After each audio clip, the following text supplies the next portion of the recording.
आज शुरू से शुरुआत करते हैं। The accidental teacher, shocking right? तो आज जानते हैं ये समृद्धि कैसे बनी आपकी समृद्धि माँ। जैसे हर बच्चे के, हर लड़की के सपने होते हैं कि लाइफ में कुछ करना है, कुछ बनना है।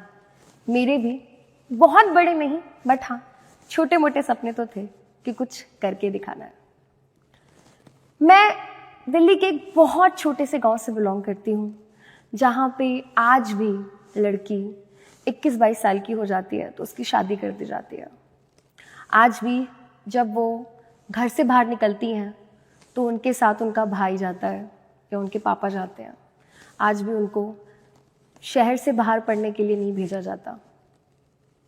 तो जर्नी बहुत आसान तो नहीं थी, बट यस, आपको लाइफ में कुछ भी इतनी आसानी से अगर मिल जाए तो सक्सेस स्टोरी कैसे बनेगी यार, राइट? तो आज बताती हूँ मेरी स्टोरी।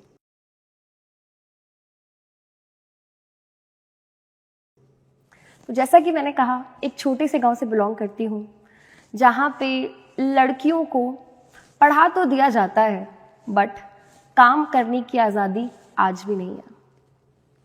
अब ये तो मुझे समझ आ गया था कि लाइफ में कुछ करना है तो पढ़ाई तो करनी पड़ेगी, घर से बाहर तो निकलना पड़ेगा। और मुझे ये बात समझ आई जब मैं क्लास 10th में हुई। अब तक मैंने अपने स्कूल में यही माहौल देखा था कि टॉपर्स को टीचर्स का, पेरेंट्स का एप्रिसिएशन मिलता है, और जो बच्चे कुछ नहीं कर पाते, जो पढ़ाई में अच्छे नहीं होते, उनको पेरेंट्स की और टीचर्स की डांट मिलती है। बट क्यों कोई बात नहीं करता हम जैसे बच्चों की, जो एवरेज है? ना उनको डांट पड़ रही है, ना ही उनको एप्रिसिएशन मिल रहा है, ना ही उनको साथ मिल रहा है, ना ही उनको मोटिवेशन मिल रहा है। क्यों नहीं कर रहा कोई उनके बारे में बात? सपने वो भी देखते हैं, कर वो भी बहुत कुछ सकते हैं, और सबसे बड़ी प्रॉब्लम ये है कि हमसे तो कोई उम्मीदें ही नहीं रखी जाती। तो मेरा भी यही हाल था, मेरे घर वालों को भी मुझसे कोई उम्मीद नहीं थी। सो कैसे बन गई मैं टीचर? एक इंटरेस्टिंग बात बताती हूँ। जब मैं क्लास 10 से क्लास 11th में गई तो हमें स्ट्रीम चूज़ करनी थी। तो एज़ यूजुअल मैंने बड़े भैया दीदी से बात करी, मैंने काफ़ी लोगों से बात करी। हर किसी ने मुझसे यही पूछा, क्या बनना चाहते हो? उसी हिसाब से तो स्ट्रीम लोगे। मैंने कहा, क्या बनना चाहती हूँ ये तो मुझे नहीं पता, बट हाँ ये पता है कि क्या नहीं करना। और मैं बहुत ही प्राउडली बोलती थी, टीचर नहीं बनूंगी, कभी नहीं बनूंगी टीचर। और जब भी कोई मुझसे पूछता था क्यों, तो मैं ये बोलती थी, टीचर्स इतने खड़ूस होते हैं, वो हमें डांटते हैं, हमारी बात नहीं सुनते, हमारी फीलिंग्स को नहीं समझते, तो मुझे तो नहीं बनना टीचर, क्योंकि मेरे को तो बचपन में बहुत डांट पड़ी है टीचर्स से। तो I never wanted to be a teacher. But हाँ, कुछ ना कुछ तो चूज करना था। तो मैंने चूज कर लिया PCMB। Physics, chemistry, mathematics, biology सब मेरी मेन सब्जेक्ट्स थे।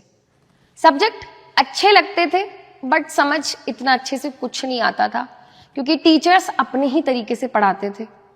अब जैसे तैसे करके क्लास 12th कंप्लीट करी, और अब मेरा मन था या तो मैं बायोटेक करूंगी या फिर मैं करूंगी BSc ज़ूलॉजी, क्योंकि वो अच्छे से समझ आती थी। बट बोलते हैं ना, God's plan is always greater than our plans. तो मेरे साथ भी यही हुआ। मैं लेट हो गई और मुझे एडमिशन नहीं मिल पाया, और हार के मुझे एक ऐसा कोर्स करना पड़ा जो मुझे बिल्कुल नहीं पसंद था, जो मैं करना ही नहीं चाहती थी। घर के पास के एक दिल्ली यूनिवर्सिटी के कॉलेज में मैंने एडमिशन ले लिया इन BSc बॉटनी। ग्रेजुएशन कंप्लीट हुई, MSc बॉटनी कंप्लीट करी। अब रिजल्ट आना पेंडिंग था, तो अब मैंने सोचा घर में तो नहीं बैठ सकते, नहीं तो घर वाले घर पे ही बिठा देंगे। तो मैंने रैंडमली ऐसे ही एक जगह पे अप्लाई कर दिया for the post of doubt faculty. कुछ महीने मैंने एज अ डाउट फैकल्टी काम किया, और मैंने ये सोचा ये तो टेम्परेरी है, आगे चल के PhD की तैयारी करूंगी और PhD करूंगी। बट डाउट सॉल्व करते करते मुझे कब मजा आने लग गया बच्चों को पढ़ाने में, मुझे पता ही नहीं चला। और इसके बाद आ गया कोविड, और आई एंटर टू फिजिक्स वाला। फिजिक्स वाला में मैंने सबसे पहले जब ज्वाइन किया था तो एक बहुत ही छोटे से सब्जेक्ट मैटर एक्सपर्ट की तरह मैंने ज्वाइन किया। हमारे यहाँ के नीट के टीचर्स का डीपीपी बनाना, टेस्ट बनाना, उनके डीपीपी के सॉल्यूशन बनाने का काम करती थी मैं। उनकी पीपीटीज बनाती थी मैं। और जब भी उनको देखती थी वो कैमरे के सामने जा रहे हैं, लाखों बच्चे उनको प्यार कर रहे हैं, वो चीज़ मुझे बहुत फैसिनेट करती थी। मुझे बहुत अच्छा लगता था क्योंकि मैंने बचपन में बहुत सारी स्टेज परफॉर्मेंसेस दिए थे। तो हाँ, कैमरा को फेस करने में कॉन्फिडेंस तो मुझे था। तो मैंने भी एक दिन अलग सर को जाके कहा कि सर आप प्लीज़ मुझे भी अपॉर्चुनिटी दीजिए। तो सर ने कहा कि मैम हम अपना फाउंडेशन का विंग स्टार्ट कर रहे हैं, आप डेमो बना के दो। मैंने डेमो बना के दिया और वो डेमो हो गया रिजेक्ट। I failed. मैंने कहा चलो कोई नहीं। मैं चुपचाप अपना काम करती रही 1-1.5 महीना। फिर दोबारा से एक रिक्वायरमेंट आई। मुझे कॉल आया कि ma'am we are looking for a biology teacher, आप इंटरेस्टेड हो क्या? मैंने कहा हाँ जी। मैंने दोबारा से डेमो बनाया और इस बारी मुझे कुछ और चेंजेस करने को कहा गया। मैंने तीसरा डेमो बनाया, अपना 100% दिया, अपना बेस्ट दिया और फाइनली मेरा डेमो हो गया select and I was selected as a biology faculty. आज मुझे 5 साल हो गए हैं पीडब्ल्यू में और मैं क्या हूं? एक टीचर।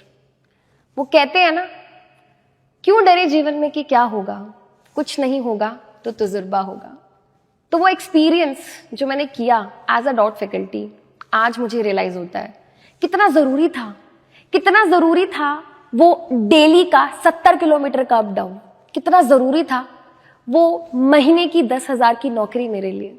क्योंकि अगर मैं एज अ डॉट फैकल्टी वहां नहीं जाती तो मुझे कैसे पता चलता कि कितना पसंद है मुझे बच्चों के आसपास रहना।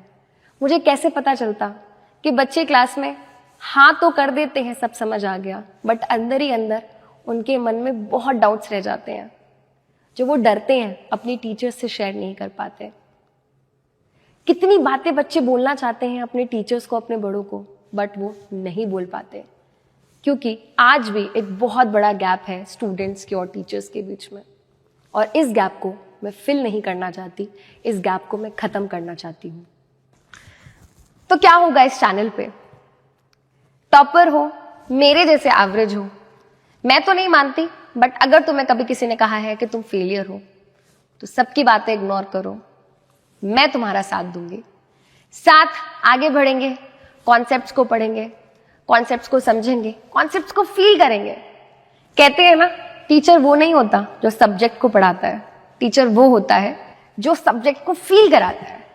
तो बेटा मैं आ गई हूं अपना ये चैनल लेकर, चलिए अपनी जर्नी शुरू करते हैं। और हमेशा याद रखना, किस्मत ना हमें सिर्फ मौका देती है, बट मेहनत सबको चौंका देती है। तो आज प्रॉमिस करो खुद को और मुझे कि साथ मिलके मेहनत करोगे। तो ये थी मेरी story, an accidental teacher, your Samriddhi ma'am, signing off.